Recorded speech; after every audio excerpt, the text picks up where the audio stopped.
It's time for the insane, the honest, and the profane with your host, Brandon Combs. Jed Hoyer has been a coward as a GM. He doesn't go out and he doesn't make the big splash signings. He doesn't spend the money in the right places. But then I don't let Craig Counsell off the hook because, yes, did he get put in a bad spot with this rotation by Jed Hoyer? Absolutely. But then you didn't put those guys that you did have in a position to succeed in the playoffs. And Ryan Fitzgibbons. I mean, if he's just as good as Justin Fields, it's probably the worst draft pick in the history of Bears football. It probably is. And one of the worst draft picks in the history of the NFL. It's Combs and Fitz, Windy City Sports Talk, right here on ChicagolandSportsRadio.com. And welcome to Combs and Fitz, Windy City Sports Talk.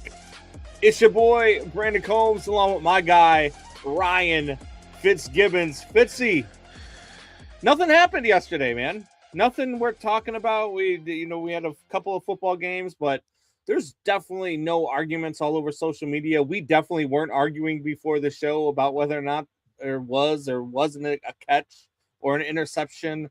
Not a whole lot to get into, but we're definitely going to get into both games from yesterday. We'll get into the Bears game. We'll get into the Patriots-Texans game. Also, coaching carousel, kind of crazy. But Fitzy, how's your week, brother? Pretty good. Went to the Wolves game last night. Saw a hockey fight. It's been a while.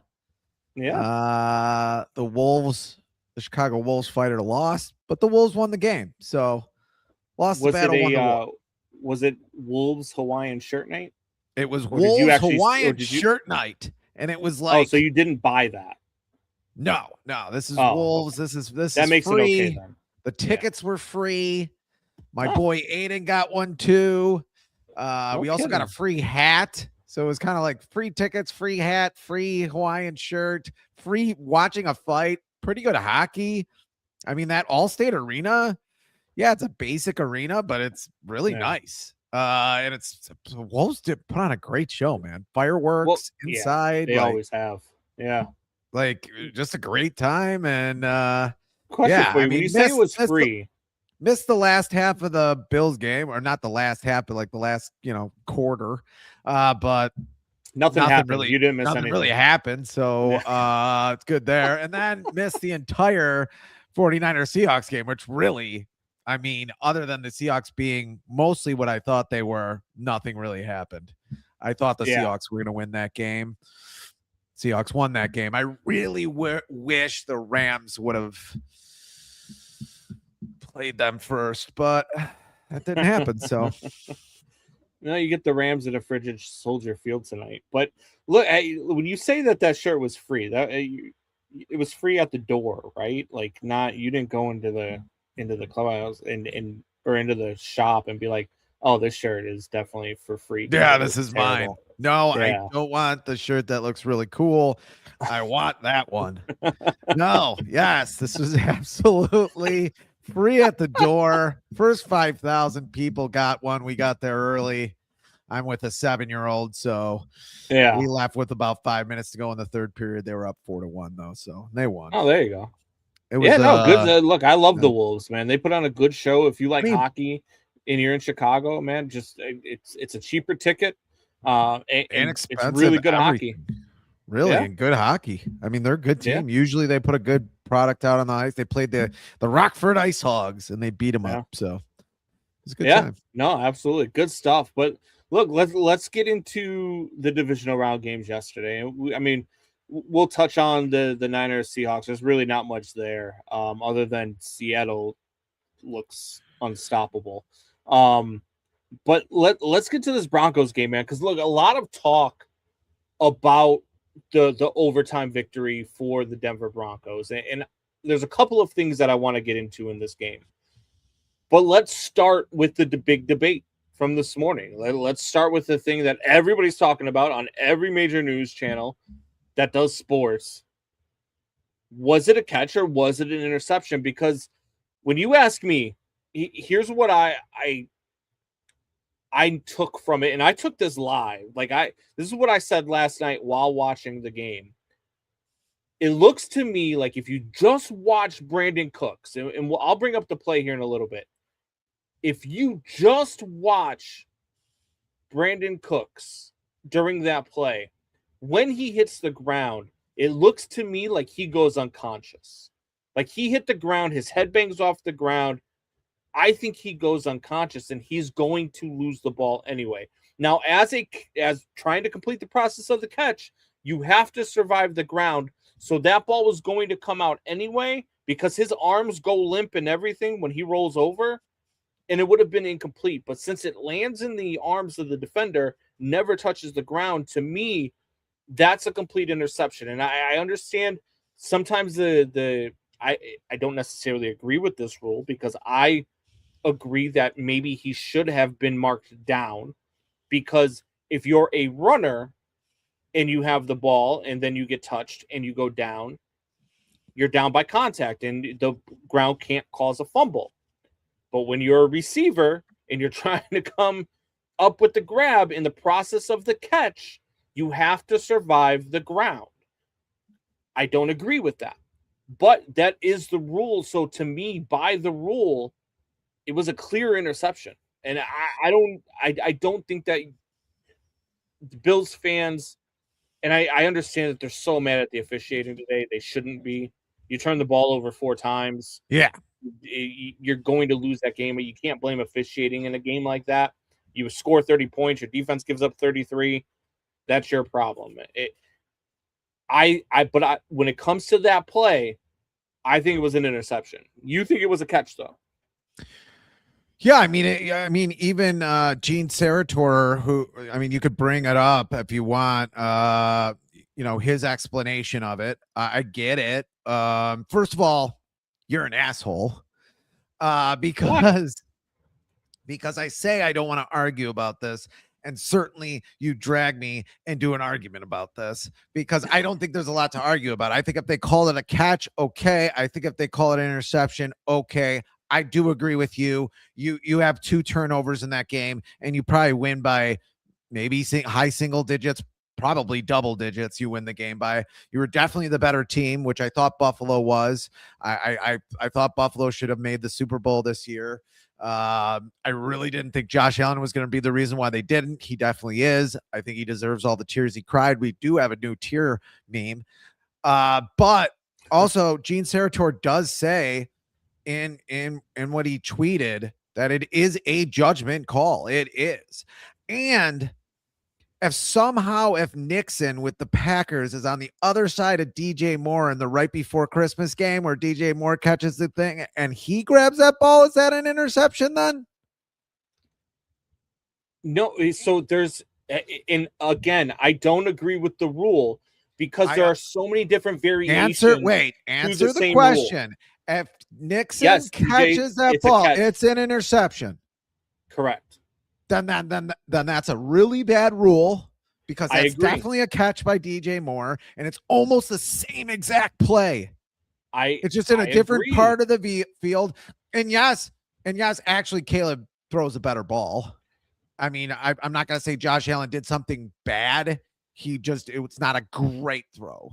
It's an okay there's throw. Variations to all sorts of rules, which I hate, right? Like I hate the fact that as an offensive lineman, when you go and you're blocking a guy, if your hand goes up high and you hit him in the face, and even though it's not a face mask, it's not going to cause any damage, you just hit him in the side of the helmet and push his head to the side, it's illegal hands to the face.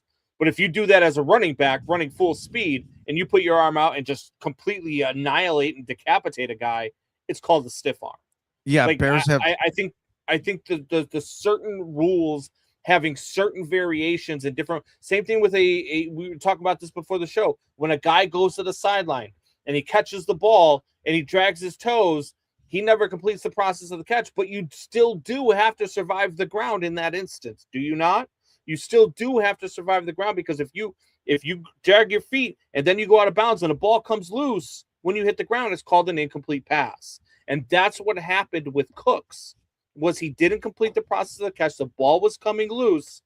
And I just think in my estimation, I think Cooks went unconscious. I really do. I also agree. This is why I thought it was a catch, and it's a good point by Jeremiah. If they go to the ground, both possessing it, I agree. Cooks had the ball to the ground. He definitely had the ball to the ground. The defender grabs it once he's on the ground. No, the defender starts to grab it before he hits the ground. Here, I'm going to bring it up right now. We're going to show this thing. And Logan says your Bears are cheating. I don't know how we're cheating. I don't know, Logan. Doubting Thomas, it's a catch as soon as his ass hits the ground.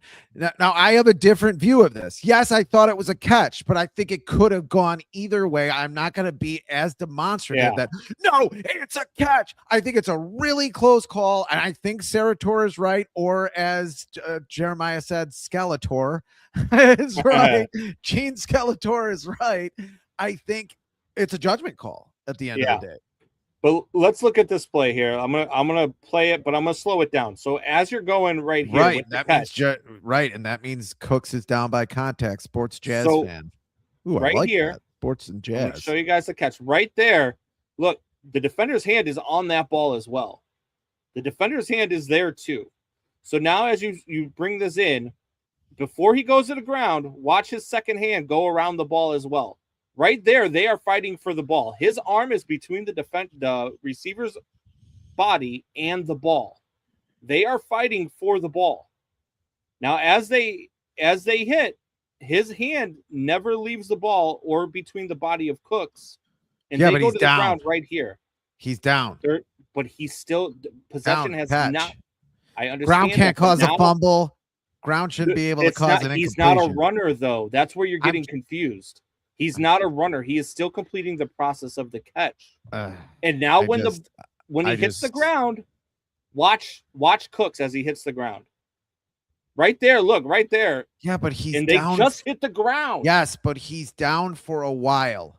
He's down for a while at this point. He didn't complete the process of the catch. And watch Cooks' arms. Cooks is passed out. Watch Cooks as he rolls over. Oh, of course they do the jump cut. The other Cooks as he rolls over. Watch his arms. The other angle shows his hand go off the ball, I guess, which I agree with as well. I'm just telling you, in my estimation, especially with a wide receiver and just completing the process of the catch, because he's not a runner at that point. That's the whole thing that everybody's got to get out of their head. At that point, he is not a runner. It's just like dragging your feet when you go out of bounds.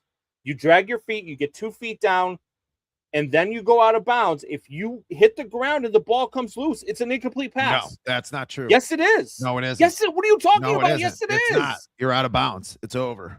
No, it's an incomplete pass, and they called it 10 times out of 10. I'm telling you, they've had these calls. I don't know why you're yelling.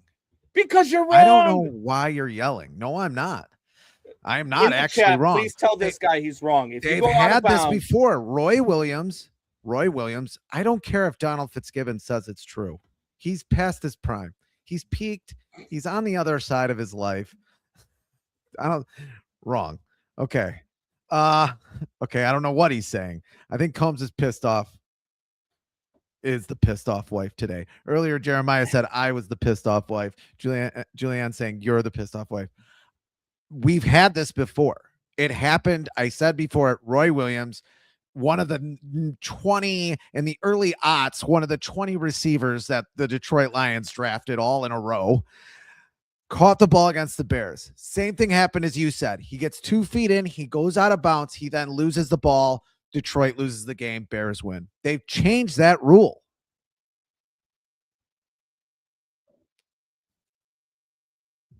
Would you like to read Jeremiah's comment? You have to maintain the process of the catch through the ground out of bounds. Yes, you do. It's just a dumb rule then.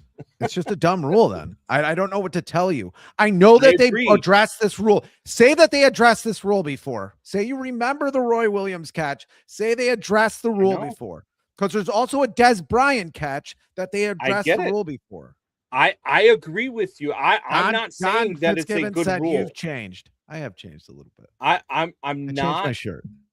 I'm not saying that it's not a bad rule, because I agree it is a bad rule. If the ground can't cause the fumble for a runner, the ground should not be able to cause a fumble for a receiver.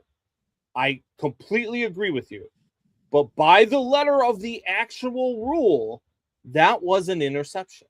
You're purposely not bringing up the Gene Sarator thing where he said it is a judgment call. You want me to? I can bring up Gene Sarator. He does say if A and B is done, it is a judgment call. We'll bring it up right here. I have it right here. Not this anymore. So here we are. For a catch, secure control of the ball, check. Okay. 2 feet down and bounds, check. Okay. After A and B have been fulfilled, clearly performs an act of common to the game, extend the ball forward, take an additional step, tuck the ball away and turn upfield, or avoid a ward off an opponent, or if he maintains control of the ball long enough to do so. C is where there is a judgment needed since A and B are clearly met. Now consider this note to the rule.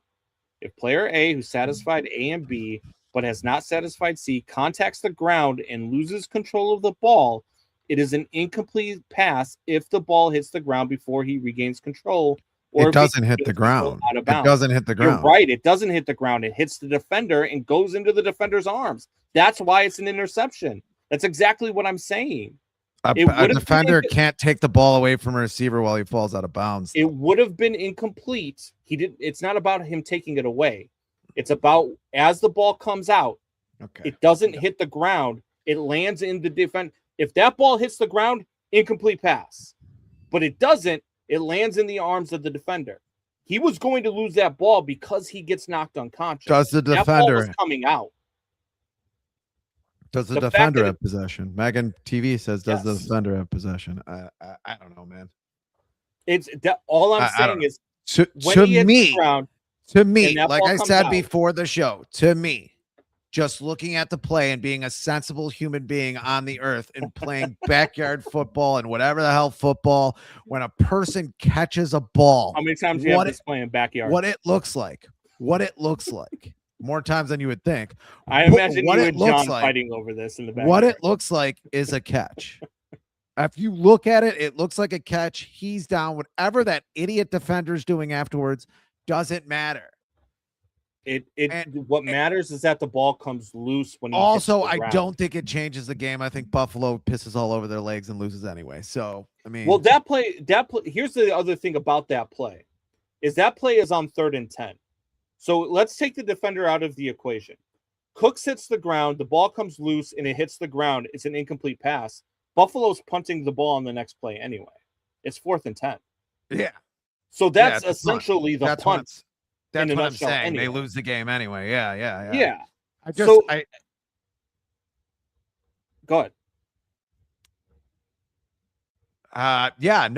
What I'm saying, and also this is just another thing with the NFL. It's a far less controversial call if they rule a catch. I agree with that too. I also think this is just another thing with the NFL where they over explain everything, where there's way too many rules. So a guy can literally be holding somebody offsides, out of bounds, didn't catch the ball. He's doing this. He touched CJ Gardner-Johnson, grazed his hand off a guy's helmet, then intercepted the ball in the end zone. And the Bears are 11-6 instead of 12-5. Like it's insane because you could call a guy for something on every play because the rules are just really, first of all, they're not written well. They're written by a bunch of people who have CTE. Yeah. I want to get to some of these comments. Texas P9Z says Bears versus Texas Super Bowl. I agree. That's what I picked before the Super Bowl. Jeremiah says Fitz once recovered the lens from my glasses a year after they popped out playing football in the neighbor's yard. True. Dakota Miller says he never had possession. Josh Allen doesn't do what it takes to win a game in the playoffs. Stop making excuses for him. Dakota, no, I'm not. They scored 30 points and the defense gave up 33. I'm not hanging that on the quarterback. Yes, the 4 turnovers. I agree with you. Nobody's making excuses for that. The fumble. What is he doing holding that ball? Atrocious. Is one of the you cannot do that in a preseason game, let alone a playoff game. Points, you expect to win when you score 30 points in the NFL. Well, you give up 4 turnovers and you're basically giving the defense the ball back a lot. the other team is probably going to score close to 30 points off of 4 turnovers. At least I would hope. And then your sister. Oh, go ahead, finish. Your sister Megan, who I've talked so kindly about during this podcast, who I've told, doesn't deserve the likes of Doubting Thomas, has to deal with him and how she's great and all this stuff, says, Combs, you are infuriating and your face is just as punchable as Bo Nix's. Wow. I still think it's a catch. Wow. The play's over. His knees are down. Play's over. And believe me, either that was a rule and they changed it again. And who could keep track of all these changing rules? You didn't even know how the kickoff worked in the other game. I'm not picking on you. I don't even know how the kickoffs work exactly still.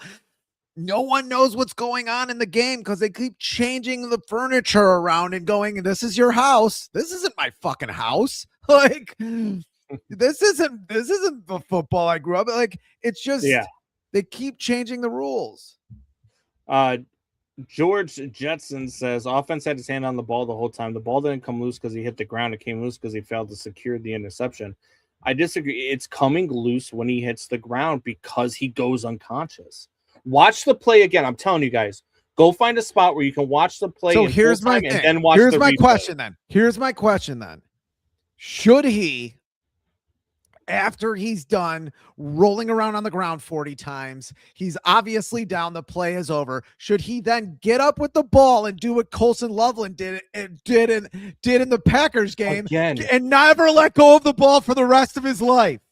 That's how dumb that rule is. That's how dumb that rule is. That's why Gene Sarator says it's a judgment call. Because should the guy live with the ball for the rest of his life?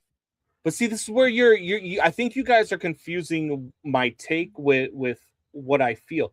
I agree with you. I think it's a bad rule.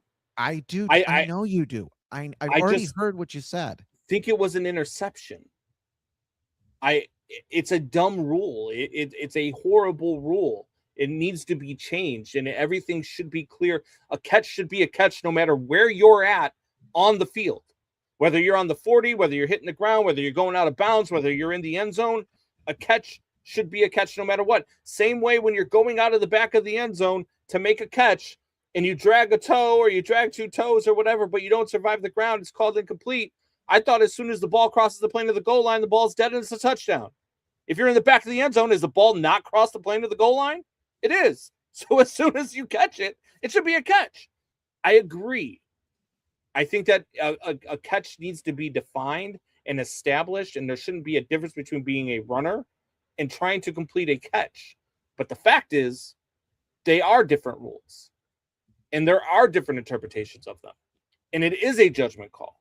And in this case, it was called an interception, and you can't really put the argument against it, because if the call on the field had been a catch and down by contact, I think that stands too. Yeah, I agree. So we went all the way around in this circle to just pretty much agree again, because you're an asshole. Like I said in the very beginning of this. Holy hell. Shanna's back. I thought she deleted our account and she's fighting with Megan TV. I appreciate it. Look. It's not about how do you know do you DM cooks late at night. Watch the play. I promise you guys. Go watch the play in full time. Find the 40-second play on YouTube where it's the full play and then the slow motion replay, and just watch Cooks. Take the fact, the interception, where the defender's at, take all of that out of account. Whether or not it's a catch, take all that out of account, and just watch Cooks and watch when he lands. And then watch when he gets back up after the defender is running the opposite way. He doesn't know where he's at. I've seen this 1,000 times in the NFL. I've seen guys get concussed 1,000 times while watching NFL games. He was knocked out. His arms go limp. His arms fold over, and he doesn't move for a half a second or 2 seconds. Like, he just doesn't. He lays there. And it's because he didn't know what was going on. If he's fully aware, he's fighting for the ball, 1, and 2, he gets up immediately to try to tackle the defender. Plain and simple, because his instincts take over. But they didn't because he was passed out. Doing circles to convince us that you're unreasonably reasonable. George Hudson has a great point there. Pretty much. Binkings says 100% catch down by contact. All right. 3 lost fumbles, 2 interceptions. The Bills killed some time of possession with 78 plays. Fuck the Bills because they lost. They played like shit. Fuck the Broncos too. Fuck the Niners for fun. Go Texans. All right. Hey. Oh, God. Megan TV. Shannon's finally back from her donkey show in Mexico. Wow. Wow. It's getting real in the chat.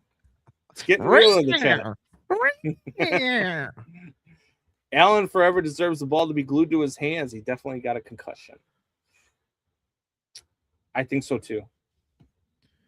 He got the wind knocked down. Dude, come on, man. I don't think that's what it was, man. I'm okay. Anyway, let's move on to the other game. We had a second game last night. It was the Niners and the Seahawks, and the Seahawks were just a unit, dude. I mean, plain and simple. Defensively, offensively, I mean, look, it didn't matter that their quarterback didn't take a snap all week long. It didn't matter, what the Niners tried to do offensively. Brock Purdy looked atrocious yesterday. I'm with you now. I used to defend Brock Purdy. I can no longer defend Brock Purdy. I don't think you can move forward with Brock Purdy as a starting quarterback. I think they're better off with Mac Jones as a starting quarterback. I think Mac Jones, he's just kind of a turnover machine too. I think just Brock Purdy, I think a lot of people know what's going on there. And I think, and the Bears should have had 2 picks in that game. He just has a throw that loops and just stays in the air a little bit too long. And it's just susceptible to a lot of picks. And I think that's why he's the last pick of the draft the year he was. Yep. I think Kyle Shanahan finally deserves another Matt Ryan, who people could say what you want about Matt Ryan. Matt Ryan, very, very good thrower of the football. I mean, he was definitely a very good quarterback. People don't give him enough credit. He made some throws in his career that nobody that Kyle Shanahan has had since can make. I think they need somebody to push Purdy there. I think it's pretty obvious now, unless I'm not seeing something. I mean, everybody wanted to be all over him because he killed the Bears. Which almost every quarterback has done. I mean, come on. He's had some games where, I mean, the Bears wasn't the only defense that he killed. I mean, he's had a couple of 4 or 5 touchdown games this season.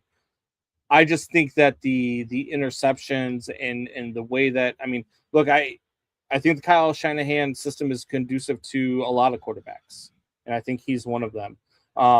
Anthony, what a nice shirt, too. Thanks. Oh, you're talking to Fitzy. I was cold. I was scared. Juliet, you're right. We didn't touch on this. We were so concerned by the interception, catch or not a catch. How crazy is it that the Broncos win last night? The Bills are out, and now the Broncos move on, and they don't have Bo Nix. I mean, look, I feel sick for the kid because I think Jared Stidham. Jared Stidham. He hasn't thrown a pass since 2023. You just made that up. That's not his backup quarterback. That is his backup totally made it up. And that's the lead singer of Garbage or something. Yeah. I mean, that cannot be the. Phillip Rivers comes back. No. No. Oprah's husband. That's Oprah's. I think Stedman. I feel sick for Bo Nix, dude. I think Bo Nix silenced a lot of doubters yesterday. I think he did enough to silence doubters. I think he did enough to show people that he's the real deal. Some of those passes, I mean, even the pass that gets dropped to Lil Jordan Humphreys in the first, which sounds like another made up name, but that pass that he drops to Lil Jordan Humphreys, like, it's on a dime. And a few of his touchdown passes yesterday were on a dime. And so I feel like he silenced a lot of critics last night. And I just feel for the kid going out like that. And now you've got the Buffalo Bills. Aiden, what's going on, dude? What are you doing? The Bears. Do you think the Bears are going to win today? You don't know? Can you say bear down? Look, he's got a Messi shirt on. I like it. Let's talk soccer, the other football. All right, bud. All right. You want? But no, I think Bo Nix did enough to silence critics yesterday, and now you're going into the AFC title game, and it's almost like they're a lame duck team, which is another kick in the nuts for Bills fans. Like, I feel like you had it and you let it go, and now the Broncos are moving on, and it feels like today's Texans-Patriots game is for the AFC crown. You're muted. Sean Payton, pretty good. Pretty good coach, but I just it's going to be hard to get by either of those teams with Jared Stidham. Stidham. I'm talking about Oprah's husband at this point. Oh my God. Or Oprah's beard. Come on. Rematch of 1985, bear down. Could still be. I mean, the Pats look good last week. I mean, I would myself, I'm probably at this point, I'm going to take the Texans over the Pats. I'll give you a little foreshadowing there. I just think better quarterback in my mind. Bet the under. If you're betting today, bet the under. Defense. That's the easiest bet of the day. Oh yeah. The under in that game is, 40.5 is like, if it was 27, I would bet the under. Like, it's just, this is going to be a defensive battle. To me, if it's a one possession game, I'll take CJ Stroud over Drake May. Yeah. I just have more confidence in him. That's it. Yeah. Bears played the Rams in the conference championship. Who did they play in the conference championship? I learned long ago to ram it just right. You can ram it all day and ram it all night. Ram it. Also, maybe a little foreshadowing. I know where you're going, you son of a bitch. Anyway, but no, I think that, Bo Nix getting hurt. I mean, it's tough, man. I feel for the really kid. Is. It's just so brutal. But I do, I don't know about you, but I think he silenced a lot of people yesterday with his performance. Yeah, I think he did. I mean, I think some people should be a little bit silenced. I know he didn't throw the ball a lot, but by Sam Darnold's performance too, in the other conference, which I thought Sam Darnold would have a pretty decent playoffs. I think he's going to have some trouble if he plays the Bears, just because he throws a lot of picks, 14 picks this year. But if Texans win, they're going to go to the Super Bowl. That defense would rip Jared Stidham apart. Yeah, that's probably true. The Steve DeBerg of the 2020s. Oh my God, deep Pull pull. a name. Played with the Jets, Chiefs. Who else did he play with? Everybody. I don't know who I have no clue who they could go get. I think they're gonna roll with Jared Stidham. I mean, if you listen to Stadman. That's Oprah's husband. Sorry. Stidham. If you listen, Jesus Christ. If you listen to God, now I'm gonna forget with the coach of the Broncos, Sean Payton. Help me out there. Sean Payton. If you listen to Sean Payton yesterday in his press conference, he said Jared Stidham's ready to go. Just wait, and he just kind of said that to the media. Just wait and see. You'll see what he's got. I don't know if he's just trying to pump up his guy. The last time I saw Jared Stidham in a game wasn't very good. No, and this either one of these defenses, whether it's the Texans or the Patriots, they're going to create havoc. The fact that I had no idea who Jared Stidham was until 30 seconds after you texted me, Bo Nix broke his ankle and he's out for the season, probably tells me he's not very good, because I do know a lot of the backup quarterbacks in this league. Did not know about him. So Jared Stidham has played 20 games in the NFL. He is. He has was thrown for shocked he was even on the 1,422 Broncos, yards. Yeah, and his career completion percentage, 59.4. That's 8 better than touchdowns and Caleb 8 Williams this interceptions year. in 6 games. 8 touchdowns, 8 interceptions. Not a bad, in 20 games. I mean, it's going to be tough. I think either one of these defenses going to Denver. I just don't even think it's close. Like, I think that is today's game is for the AFC title.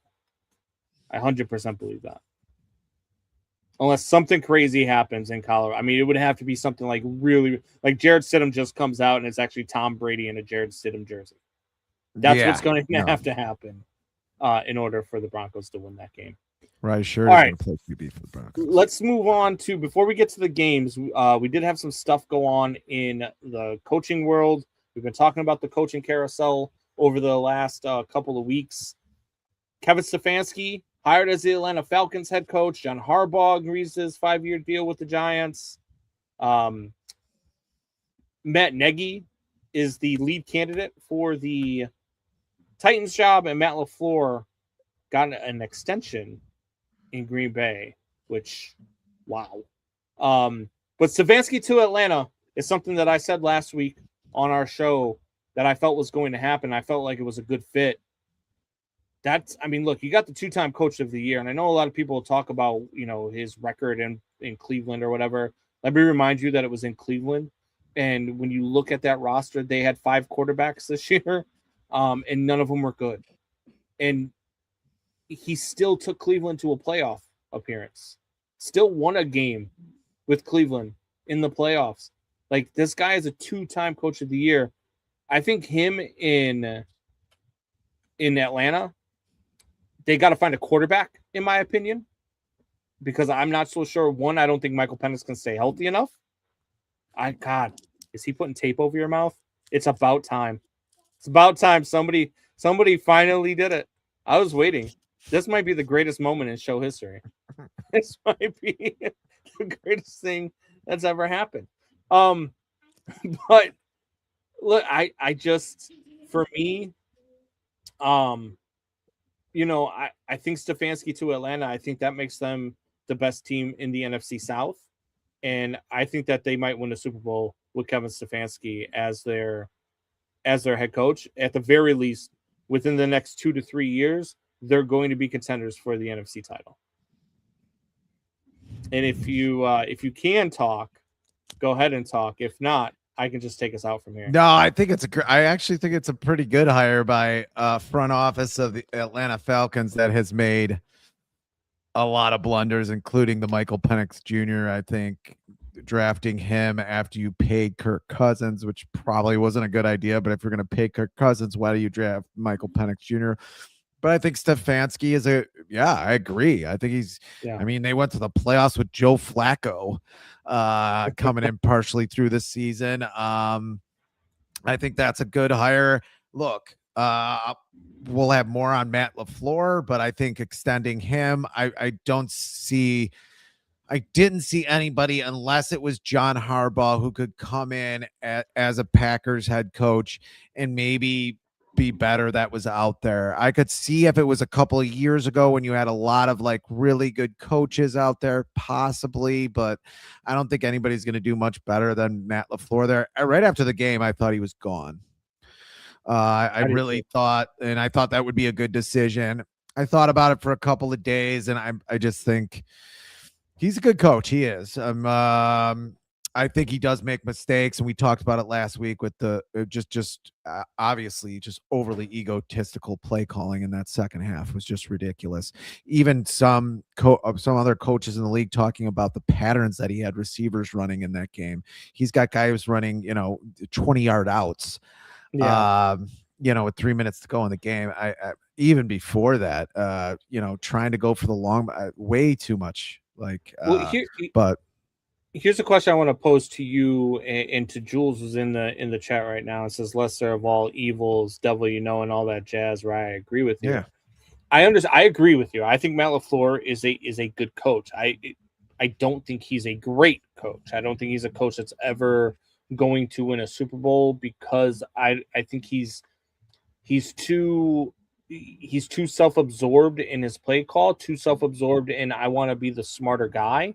And I think that showed in the Bears game with the only handing the ball off 5 times, up 3 scores at half. Like, I think that shows in that play call. And I think at some point you have to look for a change in a voice. And when you say that, I don't know who's going to be better. Like, do you think any of the coaching candidates in Baltimore are a better fit than a guy like John Harbaugh, who is also a really good head coach? Do you think that Mike Tomlin, I know Mike Tomlin stepped down, but there are coaches that are good coaches that sometimes it's just time for a change, time for a new voice. And I think that it might have been time in Green Bay. Look, I'm excited because of the rivalry. I'm excited for what it is with him and Ben Johnson. I'm excited for the Bears to finally be good and this rivalry to finally mean something again. So I'm happy that they extended him for that reason, because I think it'll be fun for us to talk about, for the media to talk about, and then just for us to watch as fans. But I just don't know if it was the right move for the organization.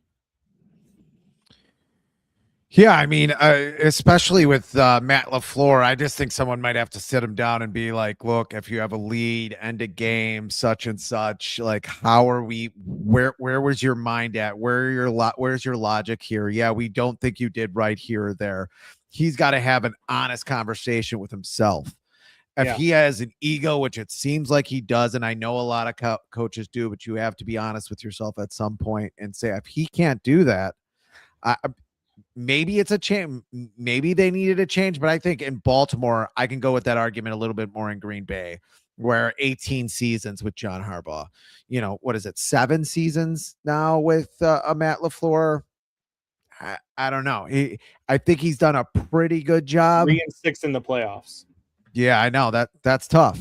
That's tough. And there's some decisions that you can point to directly that he's the reason for going 3-6. I think he also has a quarterback that I don't know accordions a little bit when he gets late in the game. I mean, this is a guy that had 1 grounding penalty in his entire career. He had 2 with the Bears, and he should have had maybe 3 or 4 in that game.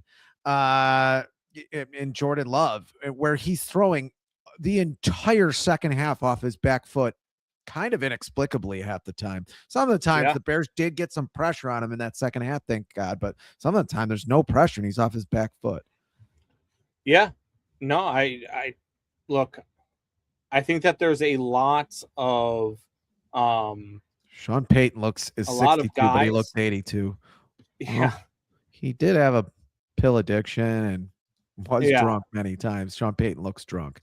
I think sometimes when you look at guys who are out there, right? When you look at the Clint Kubiaks, who's also, you probably, if you're going to part ways with Matt LaFleur, it's probably not for another young offensive-minded head coach.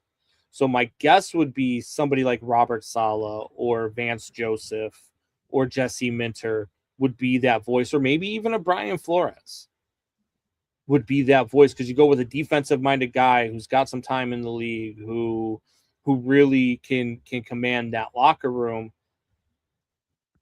I'm happy that it's LaFleur. I am, because I just think it's going to be more fun that way. I've spent so much time this week arguing with clowns on the internet about, the classless Ben Johnson. We don't even have to do a Fitz gibberish on it if we don't want to, but I do have something I do want to say about that, because I've been kind of itchy. Do you want to do the Fitz gibberish on it? Well, I guess. It's diatribe. You muted yourself. I did not. You just can't hear me over the music. In the middle of unapologetic. An exclamation point on unapologetic and inaccurate sports talk. We didn't know who Sean Payton is. I can't say Stidham rights. We said Stedman. Who's Stedman? Stedman's like whatever. We could be inaccurate sometimes. This is Fitz gibberish. I do want to go to a video here of, and you're going to be mad at me, but it is of Stephen A. Smith, Combsy. I know a little bit. And not only that, again, I'm brilliant because I know I'm not. I listen to those who are. So I'm the dude You're that'll not pick brilliant. up the phone and call Adam Schefter. This is what I'm hearing. Am I right? I ain't calling about this. But I'm just saying, you just wise enough to know who knows. And I'm saying to you, that's the situation. Don't try to act like, don't hide behind the Bears and the Packers and what rivalries. We know it's supposed to be a rivalry, and it's great that it is again, right? Because y'all are winning, y'all beating them now instead of getting trounced by them and having discounts. I own you. That's right. I own you. I still own you. But you don't like him. And here's how, and this is the last part that I'll say. It's bad enough where friends of Matt LaFleur around the league who will remain nameless can't stand Ben Johnson because of the feelings and the treatment they know he has towards Matt LaFleur. Point that I'm telling you, this is me. Okay. That is enough of that. I am from, as many of you know, the south side of Chicago. And it was weird. When I was at the Wolves game yesterday, someone said, "Where are you from?" I said, "South side of Chicago." I said, Mount Greenwood, Beverly area. And they said, "Oh, yeah, that's just like the suburbs." No, it's not just like the suburbs. And I'll tell you why, because when I talked to somebody from the suburbs, I know it's not like somebody from the suburbs. But anyway, when somebody from the south side, at least when I grew up, pissed off a metrosexual man with a lot of gel in her hair, which we used to call gel heads, and his metrosexual gel head friend gets pissed about it, I not only Can you pan left there? Or? I am not. I do want to pan left, a little bit left. You can still see something. But anyway, I not only don't get Jared mad. Goff tried panning left. He got shipped to Detroit. I not only that's a good one, Combs. I not only don't get mad at the coach, and I don't think the Bears brass do, I celebrate it. What are we talking about here? We, in the midst of everybody getting mad because Ben Johnson said, "Fuck the Packers," and he doesn't like them. And because of doing a quick handshake, the same handshake LaFleur gave him after LaFleur beat him, by the way, which is really weird that we're mad at Ben Johnson. But anyway, in the midst of all that, and I hate to bring this in here, America is bombing Venezuela. We're sending heavy machinery over to the Ukraine to kill Russians. And I do a show with a Marine who had a gun in a field on 9/11 because he was ready to shoot down a commercial airliner if it flew by, because being afraid that it might fly into a building. And we're worried about a coach in a competitive game in an adult environment playing a kid's game says, "Fuck the other team." That's what we're doing in America now. Is that what we're doing in America now? The same team that said "fuck you" to us for 20 years while they were kicking our ass.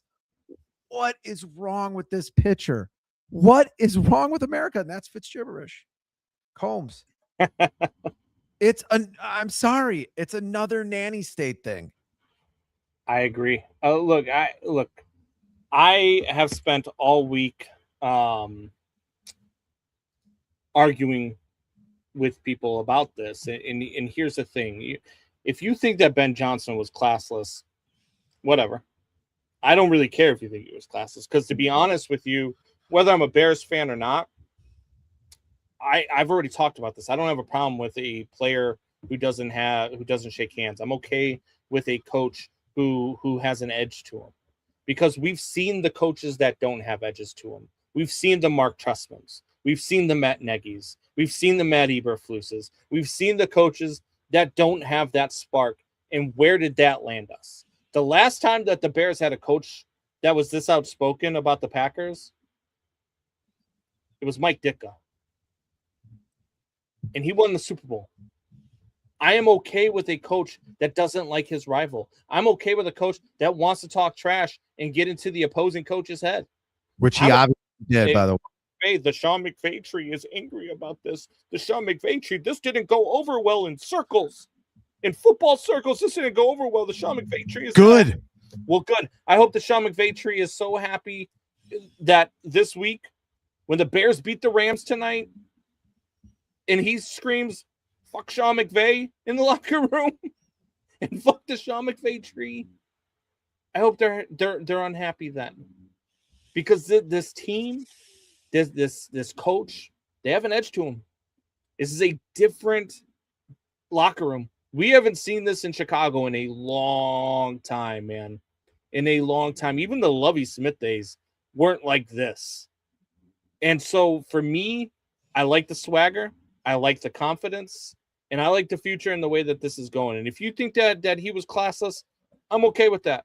Because I'd rather have my coach be classless and make the right calls and be edgy and lead his teams to victories and to teach them how to win than I would to have a classy guy who goes 10-7 and barely makes the playoffs, or have a coach who's 3-6 in the playoffs, who's a classy guy.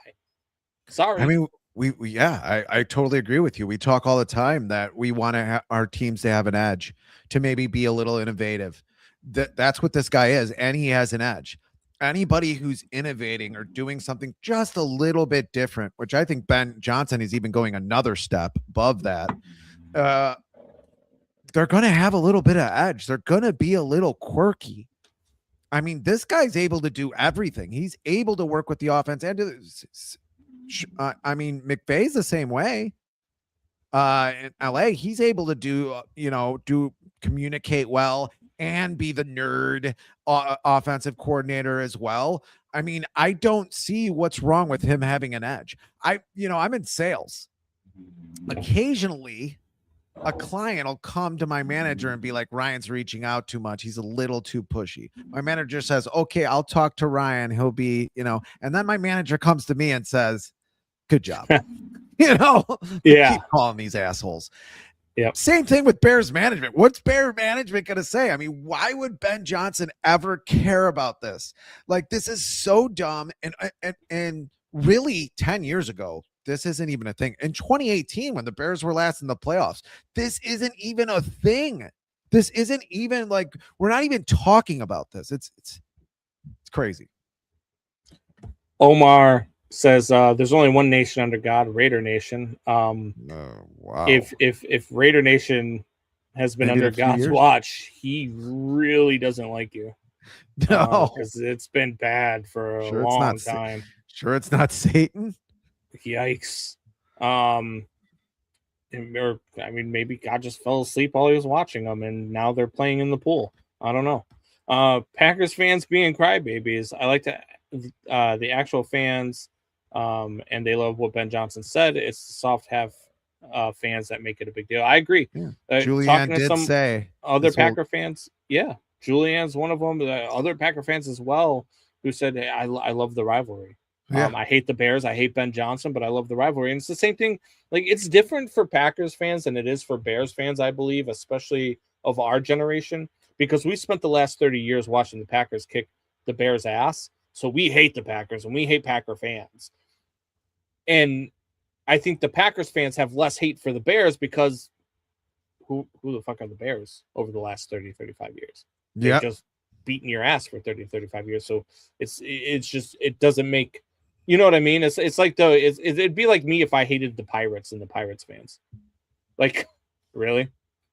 The Pirates? Yeah. You know what I mean? So I get it. I understand where, you want it. It's good for the rivalry that you have both teams being good at the same time. But you have both teams in the playoffs at the same time. I think it's going to be great for the rivalry. And I think it's even better now that Matt LaFleur is going to be back. So I'm excited for it. What do you see happening today with Matt LaFleur's metrosexual friend? I think it's high scoring. I think it's a high scoring game. I think it's the exact opposite of what we get in Texans and and Patriots, I think that could be a 9-6 type game. I think we could go all game with neither team scoring a touchdown and just all field goals because both defenses are that damn good. But in the Bears, wind gusts of 20 to 25 miles an hour. Could be up to 30. Bears Rams, I think is high scoring. I don't think Really? the cold matters. I don't think the cold affects either team. The Bears have already shown in cold weather games that doesn't affect their offense. And I think that, even though he's 1-8 in games below freezing, wins and losses aren't a quarterback stat. Matthew Stafford lost that game last year against the Philadelphia Eagles in a blizzard, in cold weather, freezing temps in Philadelphia, but he threw for 300 yards and 3 touchdowns. They just couldn't stop Saquon Barkley on defense. That's not on him. He plays well in cold weather games. His numbers are actually pretty good in cold weather games. It's just his record that's not. Was the wind chill 2 in Philly that last year? No, it was pretty cold. I believe it was below 0. It was really cold last year in that game in Philadelphia, and it was in the snow. It's basically a blizzard. I don't know a lot of blizzards. He performed really well. Okay, let me look it up. I don't know what the temperature was. I'm just saying I know it was cold and I know it was snowy. And he's still. It's not like he's just a dome guy. It's not like he's a guy who in Detroit didn't perform well on the road. His record just isn't good. But an NFL record isn't a quarterback stat. That's on the you throw for 300 yards, degrees. 3 touchdowns. I'm not putting the loss on you. It was 34 degrees. I mean, do you agree with that? What? No, I'm not putting it on him. I don't know if it'll be a big difference. I do know he's 39 years old. I do know 34 degrees is different than 2 degrees. I mean, the ball can get slippier. I think when it snows, I'd rather have it snow and be 34 than 2 degrees and windy. I think windy could be a big difference. And it doesn't matter if it's Matthew Stafford, who I think has a pretty damn good arm. I think he's the better quarterback right now in this game. And I usually go for the better quarterback, but I think Caleb has a better ball in windy weather. And if it's windy. Midnight Squirrel says, get a job. This is my job. What I do. So we haven't pulled them all up, but we've had a lot of people ripping on us in the chat today. Dude, I love it. The Bears suck. The Bears suck so much that they were 11-6 and now in the NFC divisional round, 1 game away from the NFC title game. That's how much they suck. Must be a Packer fan. How crazy it that McVay is only 39. Yeah. He's been coaching since he was 34. This is 5th year in LA, 6th year. 7th, I thought. I thought he was 31 or 32. That's crazy. I mean, it's insane. I do remember the Jared Goff thing. That's why I brought it up, though. That they traded Jared Goff because Jared Goff when he was 30. Wife. That's 9 years. Wow. Yeah. He was younger than some of his players. Yeah. Well, he's the same. Yeah. It's crazy. I mean, it is. He's a great coach, and it's a great offense. And like I've said before, I think it's the best team in the NFC all year long. Yeah. For a while this week, if you want to get into it, for a while this week, I really thought, especially the way where they use their tight ends, Matthew Stafford. I think Matthew Stafford does a lot of things Caleb Williams does with the different arm angles and the way he can throw the ball in different ways, even though he can't move around like Caleb, obviously. Yeah. I really thought LA was going to win this game. Then, you go back and you look at the last 8 games that LA has been in. That defense has given up 25 or more points in every single game. They have a lot of games that go down to the last possession, the last play, at least one score, which benefits the Bears right now, not just as a fan, just as a reasoning person. Kind of like when Cody Parkey hit the crossbar 4 times in the Detroit Lions game, 2 months before he double doinked. You get rid of Cody Parkey, and somehow I have to be with the Bears here. 7 games they win with 2 minutes to go losing, all the stats. I think last week, like I said before, was the most improbable win that they've had all season. I can't go against them here. I think it's going to come down to one possession. I have all the confidence in the world that Caleb Williams is going to somehow pull this out of his butt. We'll talk about next week when next week's happens, but I think they can win this game by one score. Hey, if they don't, I think they lose by one score. But if they have the ball late in the game, it's hard for me to believe they're not going to pull this out. Give me a score. Well, I think it's going to be a lower scoring game. I really do. I think the Bears probably a lower scoring game than you think it is. Maybe like 23-20, something like that. Oh wow, much lower scoring. That might be too many field goals though in this game. I think it's a lot higher than that. I think it's going to be Bears 49ers ish. I think Bears win this one 41-38. That was my prediction earlier in the week. But yeah, I do. I just think it's a high scoring game. I think these two offenses go back and forth, and I think they go blow for blow. I really look. Yes, I know it's cold, but there's no snow. It's not supposed to be crazy windy. It's just going to be cold. And I 20 to 25 miles an hour. I don't know. Jeremiah's got 41-37. See, we're not far off. Wow, so finally you guys' minds are working as one. It's not a scary thought. I like it. It says go Sports beat the Rams for us Seahawks fans and hope. I would love. I mean, look, even though we have to go to Seattle and that team's good, dude. I'll give the Seattle fans a lot of credit. That team's good, offensively and defensively. Yeah.